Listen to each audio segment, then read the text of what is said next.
आधी रात एक पुराने उजाड़ हवेली को ढक लेती है, जिसका गहरा सिलहूट रात के आकाश के खिलाफ एक तीखा विरोधाभास है। चांदनी मुश्किल से अंधेरे में प्रवेश कर पाती है, मुश्किल से हवेली के क्षय होते मुखौटे का खुलासा करती है। यह हवेली एक अजीब सन्नाटे में खड़ी है, सिवाय अदृश्य कुत्तों की दूर दुखद भौंकने के। छायाएं पुरानी पत्थर पर भूत की तरह नाचती हैं, दीवारों के भीतर छिपे रहस्यों का संकेत देती हैं। आसमान में एक भारी आशंका मंडरा रही है, जो अंधेरे और अनकही कहानियों का वादा करती है। सुनसान हवेली मंडराती है, एक भूली हुई अतीत की एक भूतिया स्मारक। आरव प्राचीन हवेली में अकेला बैठा है, उसका शरीर एक लालटेन की नरम चमक से प्रकाशित होता है। किताब में खोए हुए आरव की निगाहें बार बार दरवाजे की ओर जाती हैं, उनकी प्रत्याशा स्पष्ट है। लालटेन की लौ टिमटिमाती है, जो नाचते हुए परछाइयों को डालती है, जो हवेली की शांति को बढ़ाती है।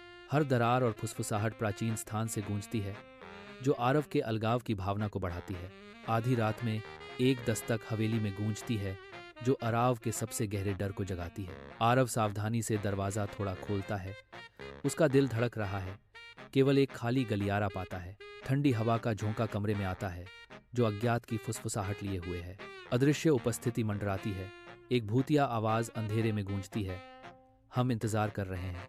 आरव की आंखें इधर उधर घूमती हैं, उस ठंडी आवाज के स्रोत की तलाश में, एक मूक चीख में फंसा हुआ।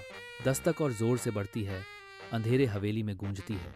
दीवारों पर परछाइयां मुड़ती और लंबी होती जाती हैं, भद्दे घूरते हुए चेहरों में बदल जाती हैं।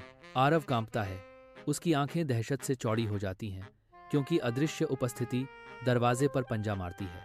वह एक लालटेन उठाता है, उसका हाथ बुरी तरह कांप रहा है। लौ जलती है, फिर बुझ जाती है, जो आरव को पूर्ण अंधकार में डुबो देती है।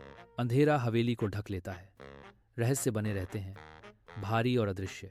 अंतिम दस्तक गूंजती है, दरवाजे से नहीं, बल्कि घर की भूतिया गहराई से। दीवारों के भीतर एक अनदेखा डर धड़कता है। आरव चिल्लाता है, उसका डर घुटन भरी शांति में एक ठंडा गूंज है। यह हवेली हमेशा के लिए शांत खड़ी है, इसका इतिहास अब छाया में बंद है, इसके रहस्य उसके दिल में गहरे दबे हैं।